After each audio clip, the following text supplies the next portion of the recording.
우리는 지난 주일부터 산상보훈에 기록된 예수님의 팔복, 여러 가지 8가지 복에 관한 말씀을 같이 나누고 있습니다. 예수님께서는 심령이 가난한 사람들이 분명히 복이 있다라고 하셨고요.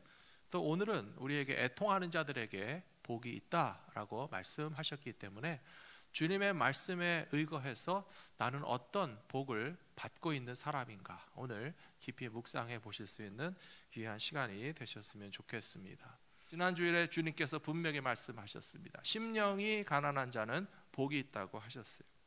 그것은 우리가 어느 한순간에만 해당되는 이야기가 아니고요, 분명히 우리의 마음과 영혼은 하나님의 은혜와 천국을 선물로 받기 위한 가난한 마음을 쭉 가지고 지속적으로 살아가셔야 된다고 말씀하셨어요. 우리는 물질적으로 계속 가난한 상태에 살아갈 필요는 없습니다. 하지만 마음만큼은 가난함을 유지하시게 되기를 바랍니다. 우리의 영혼은 하나님의 축복을 받고 하나님의 나라 백성으로 살아가기 위한 그런 갈망과 기대 때문에 심령이 가난한 상태로 평생 살아가시는 거 아무 문제 될 것이 없습니다. 하나님의 나라를 심령이 가난한 자들에게 주신다고 하셨기 때문에 하나님의 나라를 사모함으로 감사함으로 받기 위해서 지속적으로 심령이 가난한 상태로 살아가시게 된다면 그것이 왜 예수님 보시기에 복 있는 인생이라고 하셨는지를 이해하시게 될 것이라고 저는 믿습니다. 오늘은 8가지 축복 중에서 두 번째로 애통하는 자들이 복이 있다라고 주님 말씀하셨는데요, 그 이유는 첫 번째로 애통하는 자들이 복이 있는 이유는 예수님께서 친히 위로해 주시기 때문에 애통하는 자라도 복이 있다라고 볼 수 있는 것입니다. 오늘 마태복음 5장 4절 말씀에서 예수님께서 애통하는 자는 복이 있나니 그들이 위로를 받을 것이미요 라고 말씀하셨습니다. 그 위로가 어디서부터 어떻게 오겠습니까?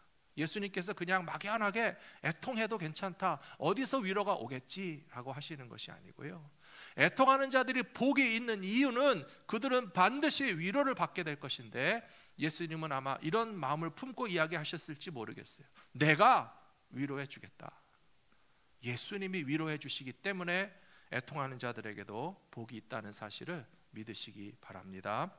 2000년 전으로 거슬러 올라가서 예수님 당시의 사람들의 삶은 어떻게 살았을까 한번 상상해 보십시오. 그들에게는 애통하는 일들이 엄청 많았을 것이라고 우리는 짐작해 볼 수 있습니다. 특별히 육신적으로 질병을 가진 사람들이 정말 많았습니다. 우리들도 때로는 경험할 때가 있습니다. 몸이 아프면 만사가 귀찮고 모든 삶의 의욕이 떨어지고요, 짜증만 나고 주변에 있는 사람들을 더 힘들게 하면서 아프지 않았으면 생겨나지 않을 불화나 여러 가지 불편한 일들이 많이 생겨나면서 마음이 괴롭고 애통한 심정을 가지게 될 경우가 많습니다. 성경에 보시면 아픈 사람들이 참 많습니다. 장애인들도 많습니다. 나면서부터 앞을 보지 못하는 시각장애인도 있고요, 또 어려서 앓은 질병 때문에 일어서 걸어보지 못하는 그런 지체가 부조한 사람도 많이 있고, 요즘 같았으면 충분히 예방하고 치료할 수 있는 별거 아닌 것조차 돌봄을 받지 못해서 평생 장애를 앓고 살아가는 경우도 많이 있습니다. 영양 부족으로 성장 발달하는 경우도 있고요, 요즘 같으면 비타민도 있고 예방주사도 있고 간단하게 치료할 수 있는 것이 2000년 전에는 전혀 제공되지 않았기 때문에 어린 시절에 겪었던 질병으로 인해서 평생을 장애를 안고 살아가는 본인들의 마음도 괴로웠겠지만, 그런 자녀를 가진 부모님의 마음은 일평생 애통하는 마음이 될 수밖에 없었을 것입니다. 부모로서 능력이 없어서 내 자녀를 이렇게 만들었나 보다 하는 생각을 시시때때로 할 것이고요, 부모의 죄가 많아서 자녀의 삶이 이렇게 고통스러운가라고 하면서 그런 부모님의 마음도 아프고 괴로운 애통하는 심령이 될 수밖에 없었을 것입니다. 그뿐만 아니라 예수님 시대에는 질병으로 말미암아서 가정 가운데서 소외되고 공동체 가운데서 쫓겨나고 일상적인 삶 전체가 다 파괴되는 일들이 굉장히 많이 있었습니다. 대표적으로는 문둥병과 같은 질병입니다. 전염성이 있는 질병인데 막을 길이 없기 때문에 오로지 격리시키는 수밖에 없었습니다. 가족과도 함께 살아서는 안 됐고요. 사람들 사는 동네에서부터 완전히 쫓겨나야 되는 것이고요. 오늘 요즘에 우리들은 어떤 격리를 위해서 2주간 동안 집에 머물러 있는다든지 여행 후에 외출을 얼마 동안 하지 말라는 것만도 답답하고 괴로워서 정말 그것을 견디기가 힘들어 하는데, 식구들과도 살 수 없고 사람 사는 동네에서도 살 수 없고 성문 밖에 나가서 죽을 때까지 혹은 그 병이 치료될 때까지 완전히 소외되고 격리된 채로 일평생을 살아가야 된다라고 생각하는 사람들은 그 마음의 좌절감과 애통함이 얼마나 컸겠습니까? 게다가 당시에는 인간의 평균 수명이 지금에 비해서 무척 짧았습니다. 요즘 우리는 80, 90 이상 다 사시죠. 100세 시대를 바라보고 있습니다. 그런데 2000년 전에는 인간의 수명이요 40세 전후밖에 되지 않았습니다. 그렇기 때문에 자녀들이 다 장성하기도 전에 돌아가시는 부모님들이 많았고요. 또 자녀들도 자기 부모님이 만일에 30대 후반, 40대 초반에 돌아가신다고 하면 아직 내 나이도 10대나 20대 초반인데 부모님이 돌아가시는 것을 보면서 얼마나 안타까워하고 애통했겠습니까? 예수님의 육신의 아버지이셨던 요셉도 성경을 가만히 살펴보시면 예수님의 12살 되실 때까지는 성경에 기록이 남아 있습니다. 그런데 그 이후로 예수님이 30세 공생애를 들어서시게 될 때는 전혀 아버지에 대한 언급은 없고 어머니 마리아에 관한 내용만 기록되어 있는 것을 보면 많은 학자들은 짐작하기를 육신의 아버지 요셉도 일찍 돌아가셨을 것이고 예수님은 어머니 마리아를 도와드리면서 어린 동생들을 위해서 섬기는 마치 소년 가장 비슷한 역할을 많이 하셨을 것이다, 그렇게 짐작합니다. 부모님이 돌아가시는 것도 아프고 슬픈 일이었겠지만 자식이 일찍 죽는 것은 더 고통스럽고 평생 가슴에 남는 상처일 수밖에 없습니다. 그래서 성경에 보시면 죽어가는 자녀를 가진 부모들이 다 한결같이 예수님을 간절히 찾아와서 엎드려 매달리는 것을 볼 수 있습니다. 회당장 야이로가 열병으로 죽어가는 딸 때문에 예수님을 찾아왔고 회당장이라고 하는 자기의 직분과 관계에 다 팽개치고 무릎을 꿇고 땅에 엎드려서 주님께 매달렸다, 그렇게 되어 있습니다. 이미 그 회당장 야이로는 애통하는 마음을 가지고 주님 앞에 찾아온 것입니다. 수로보니게 여인도 마찬가지입니다. 딸에게 있는 그런 불행한 일들을 주님 고쳐주시기를 위해서 이방인인데도 불구하고 개처럼 멸시를 받는다고 하는데도 불구하고 주인의 상에서 떨어지는 부스럭이라도 개가 좀 나눠 먹으면 안 되겠습니까? 라고 매달리는 이 수로보니게 여인 어머니의 마음은 분명히 애통하는 마음으로 가득했을 것이라고 우리는 짐작해 볼 수 있습니다. 예수님께서는 이렇게 모든 애통하는 자들이 주님 앞에 찾아오셨을 때, 왔을 때 한 사람도 외면하지 않으셨고요. 그들을 위로하시는 데 있어서 예수님은 실패하지 않으신 주님이셨다는 사실을 믿으시기 바랍니다. 나중에 보시면 나인성 과부의 아들이 죽어서 벌써 관에 누워서 성 밖에 장사 지내려고 나가는 길이었습니다. 예수님은 성으로 들어가고 계셨고 나인성 과부의 아들은 관에 누워서 성 밖으로 나가고 있는 그 길에서 딱 마주쳤는데 누가 예수님에게 그 여인의 아들을 살려달라고 매달려서 부탁한 것도 아닌데 예수님께서 선뜻 청년아 일어나라 라고 말씀하시고 관 속에 누워있던 청년이 일어나 살게 하시는 은혜를 베풀어 주셨거든요. 저는 그 말씀을 묵상하면서 생각해 봅니다. 예수님은 어머니 마리아를 생각하시지 않았을까? 나중에 예수님께서 십자가 위에서 고난을 당하시고 죽으실 때에 홀로 남아있는 어머니 마리아의 마음이 얼마나 애통한 그런 상황이 되었겠습니까? 나인성 과부의 아들이라고 그랬어요. 남편이 벌써 돌아가서 없고요.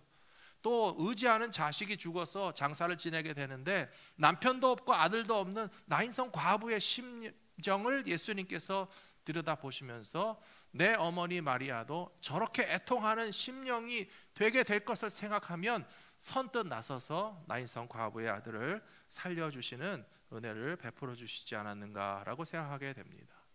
사랑하는 성도 여러분, 이와 같이 여러 가지 애통한 심정을 가지고 주님 앞에 찾아온 모든 사람들, 산상보훈의 말씀을 듣기 위해서 찾아온 모든 사람들의 마음 구석에는 다 제각각 제 나름대로의 애통함의 기억을 품고 있었을 거예요.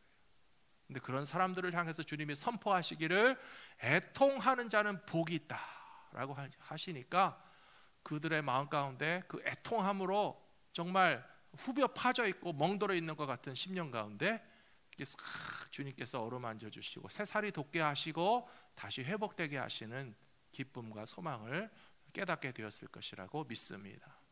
애통하는 자는 복이 있다 하신 말씀의 의미를 더 깊이 생각해 보시기 바랍니다.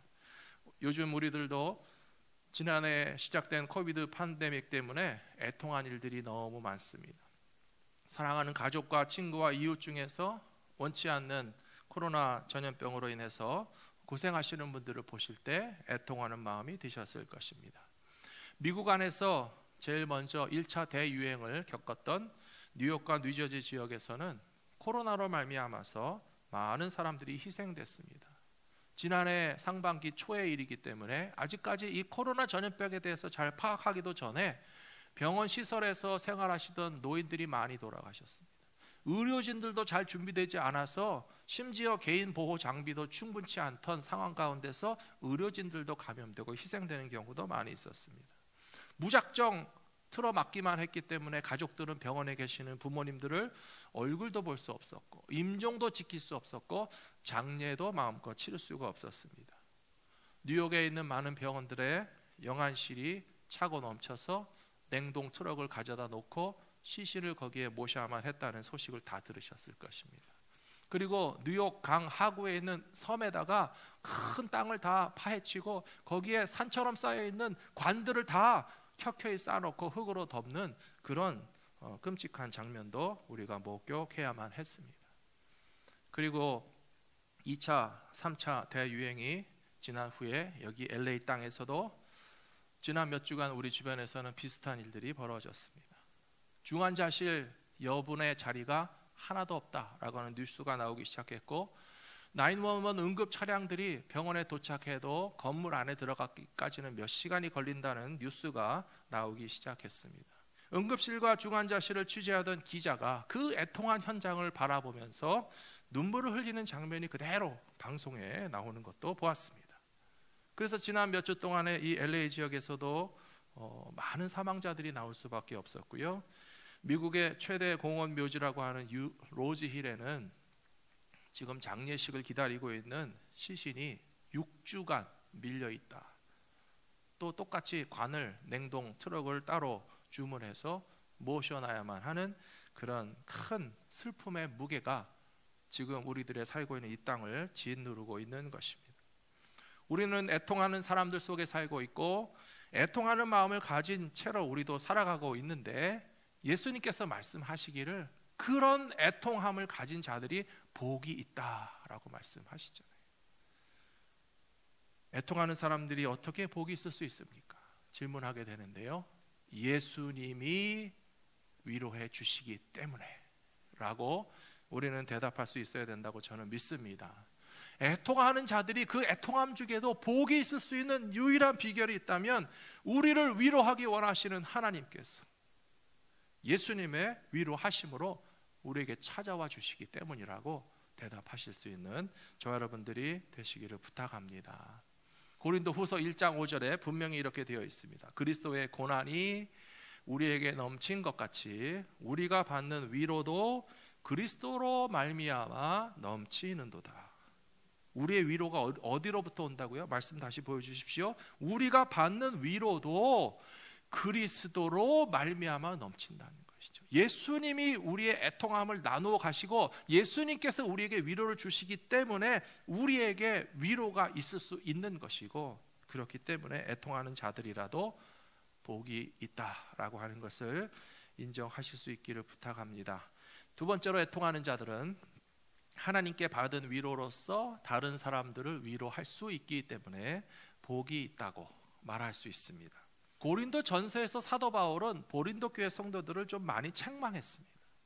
그들에게 문제가 많이 있었기 때문에 고린도 교회 성도들의 신앙적인 부족함 혹은 도덕적이지 못하고 윤리적이지 못하고 또 서로 분열하고 시기 질투하면서 다투고 싸우는 일 때문에 고린도 교회 성도들을 많이 책망한 이야기들이 고린도 전서에는 많이 기록되어 있습니다. 하지만 그 후에 사도 바울이 마음이 많이 아팠다고 그래요.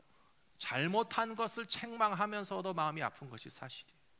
그래서 고린도 후서 편지를 쓰면서는 굉장히 그의 글 쓰는 톤이 변화됐습니다. 분위기가 바뀌었습니다. 굉장히 고린도 교회 성도들을 위로하는 말이 많이 있었고 아주 부드러운 말로 다독이는 내용이 고린도 후서에는 더 많이 기록되어 있습니다.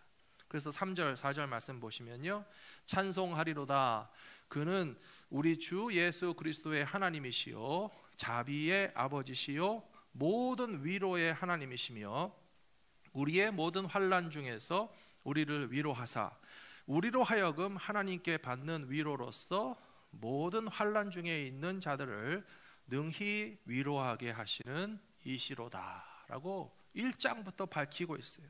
하나님은 자비의 하나님이시고 위로의 하나님이실 뿐만 아니라 환난 중에 있는 우리를 위로하시면서 우리로 하여금 다른 환난 중에 있는 사람들을 넉넉히 충분히 얼마든지 위로할 수 있게 만들어주시는 하나님이시라고 이야기하고 있다는 것입니다. 이것은 결국은 무엇을 의미하겠습니까? 애통하는 자들이 주님께 위로받았으면요, 이제는 우리들 차례라는 거예요. 우리의 몫이라는 것입니다. 또 다른 애통하는 자들을 위로하는 사명을 감당하실 수 있는 저와 여러분들이 되시기를 부탁합니다. 이사야 40장에 보시면 분명히 이렇게 기록되어 있습니다. 너희의 하나님이 이르시되 너희는 위로하라, 내 백성을 위로하라 라고 말씀하셨어요. 지금 이 시대에 수많은 애통함이 온 세상에 가득하고 있는데 예수 믿는 사람들이 해야 될 일이 무엇입니까? 위로하는 것입니다. 온 세상에 애통한 자들의 소식으로 가득 차 있는데 하나님께서 우리에게 뭐라고 명령하셨습니까? 내 백성을 위로하라 라고 말씀하시잖아요. 그렇다면 우리가 다른 사람들을 어떻게 위로할 수 있을까요? 오늘 고린도 후서 1장의 말씀을 보시면서 그런 생각이 드실지 모르겠어요. 아, 내가 아파봤으니까 아픈 사람 위로할 수 있겠구나. 맞는 이야기예요. 내가 슬픈 일을 당했으니까 나도 겪어버리 이런 슬픈 일 이렇게 견뎌내고 이렇게 세월이 약이고 이런 위로를 받았기 때문에 내가 경험한 것을 가지고 다른 사람 위로할 수 있다는 것도 틀린 말씀은 아닙니다. 하지만 더 깊이 생각해 보시면요, 하나님께서 우리에게 주신 위로로서 다른 사람들을 능히 위로할 수 있다라고 하는 사실은 나의 경험 때문에 위로할 수 있다는 말이 아닙니다. 우리가 받은 위로는 무슨 위로입니까? 하나님의 위로고 예수님의 위로죠. 그러면 다른 사람들을 우리가 어떻게 위로해야 됩니까? 하나님이 당신을 위로해 주실 것이라고. 예수님이 당신을 위로해 주신다라고 말함으로써 우리가 받은 위로로 다른 사람을 위로하는 것이지 내가 겪어봤으니까 아는다, 그게 전부 다가 아니라고요. 나를 위로하신 분도 하나님이신 것처럼 당신들도 하나님의 위로하심 받으실 것이고 우리가 받은 위로도 예수님이시기 때문에 여러분들도 예수님으로 인해서 위로 받으셔야 된다고 이야기하는 것이 고린도 후서에서 말하는 능히 위로하게 하시는도다 라고 하는 말씀에 의미가 된다는 사실을 기억하시기 바랍니다. 로마서 12장 15절에 보시면요, 사도 바울은 로마의 성도들에게 이렇게 이야기했어요. 즐거워하는 자들과 함께 즐거워하고 우는 자들과 함께 울어라 라고 말씀하셨어요. 너무 당연한 말씀 같아 보이죠? 근데 안 그런 사람들도 많아요. 옆에서는 즐거워하는데 나는 안 즐거워요. 뭐가 그렇게 좋아? 그러면서 즐거워하는 사람들과 같이 안 즐거워해줘요. 또 옆에서는 울고 있는데 뭘 그렇게 울어, 울지 마 라고 하면서 울 것도 없어 라고 공감하지 못하고 동참하지 못하고 함께 해주지 못하는 경우가 많이 있는데요, 크리스찬들 중에도 그런 분들이 있다는 것은 정말 실망스러운 일입니다. 보통 사람이라도 누가 즐거워하면 같이 즐거워해야 좋은 것이고요, 예수를 믿지 않는 사람이라도 누가 울면 위로해 주는 것이 당연한데 예수님 믿는 사람들이 즐거워하는 사람들과 왜 즐거워해 주지 못하고 우는 사람과 함께 울어주지 못합니까? 사도 바울이 그러니까 이렇게 편지 쓴 것이 아니겠습니까? 즐거워하는 자들과는 함께 즐거워하고 우는 자들과는 함께 울어라 라고 말씀하신 로마서 12장의 말씀은요, 아주 중요한 위치에 이 말씀이 기록되어 있습니다. 로마서를 아시는 분들은 12장 1절과 2절에서 영적 예배에 대해서 말하고 있어요. 사랑하는 형제들아, 내가 모든 하나님의 자비하심으로 너희를 권하노니 너희의 몸을 산제사로 드리라. 이것이 너희의 드릴 영적 예배니라. 분명히 로마서 12장 앞부분에 그 말씀이 나오잖아요. 그리고 그 후반부에는 은사에 관해서 나오는데, 하나님께서 우리에게 각종 은사를 주신 것은 교회를 세우고 성도들을 세우기 위해서 우리에게 주신 은사를 활용하면서 살아라라고 하는 이 두 가지 말씀, 영적 예배와 영적 은사에 관한 말씀이 쭉 나오는 끝에 가서 이 로마서 12장 15절의 말씀이 있단 말입니다. 그러면 그것을 연결할 수 있겠죠? 즐거워하는 자들과 함께 즐거워하는 것이 영적 예배가 되는 것이고 은사를 활용하는 삶이 되는 것이요, 우는 자들과 함께 우는 것도 영적인 예배가 되는 것이고 은사를 활용하는 것이 되는 것이요, 크리스찬이 되어서 우리가 어떻게 살아야 되겠습니까? 어떤 예배를 하나님께서 기뻐하시겠습니까? 잔치 자리에 가서는요 같이 감사 예배를 드리는 거고요, 슬픈 자리에 가서는 함께 장례 예배를 드리는 것이고요, 기뻐하는 자들과 함께 기뻐하고 우는 자들과 함께 울 수 있어야만 우리가 가진 은사를 제대로 사용하는 교회와 성도의 모습을 완성할 수 있다라고 하는 뜻이 되는 것입니다. 이 말씀을 기억하고 살아가시는 저와 여러분들이 되시기를 부탁합니다. 세 번째로, 하나님의 위로를 나누는 삶에는 결국은 기쁨이 충만하게 된다는 것입니다.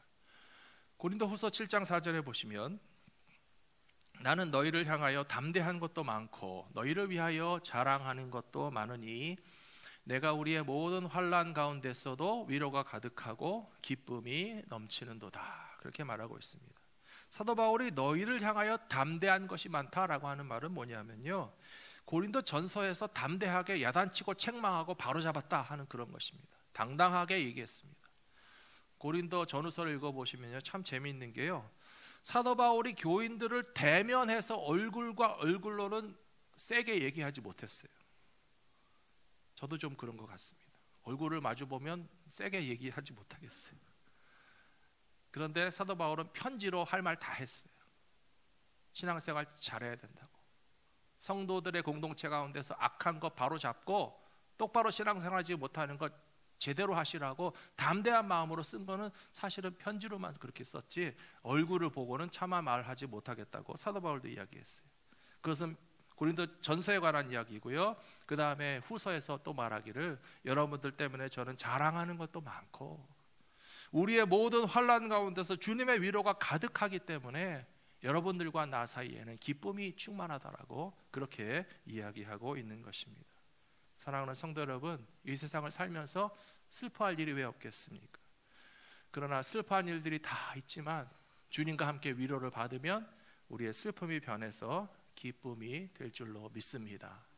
나사로가 죽어서 슬퍼할 때에 그 동생들 마리아와 마르다는 말할 수 없는 애통함 가운데 있었지만 주님이 그 자리에 찾아오셔서 무덤이 변하여서 부활의 현장이 되니까 그 기쁨은 죽지 않았을 때보다 더 큰 기쁨이 되지 않았습니까? 예수님이 우리 삶의 현장에 찾아오셔서 우리에게 위로를 주시면 그 애통함이 변해서 더 큰 기쁨으로 우리가 맛보게 될 것이라고 저는 믿습니다. 귀신 들린 자녀 때문에 예수님의 제자들을 찾아왔던 아버지가 있었어요. 예수님의 제자들은 이 귀신 들린 아이를 제어하지 못하고 그 귀신을 쫓아내지 못해서 씨름하고 있었는데 산 위에서 예수님이 내려오셔서 주님의 권세와 능력으로 그 귀신을 쫓아주시니까 그 아버지에게도 그 아들에게도 얼마나 기쁨이 충만했겠습니까? 그러므로 애통함이 변하여 기쁨으로 변화되는 역사 가운데는 반드시 예수님을 만나는 사건이 있어야 됩니다.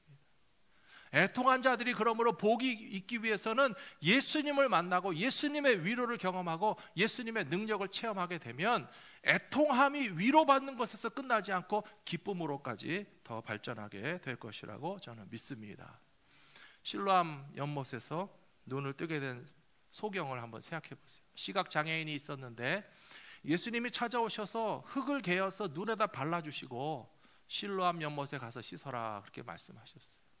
저는 조금 이해가 안 되고 우리가 그냥 바라기는 뭐 이렇게 번거롭게 하시나, 절차가 복잡하다, 앞을 못 봐서 한 걸음 한 걸음이 불편한 사람인데 예수님께서 당장 눈을 떠라 그래도 떠졌겠죠.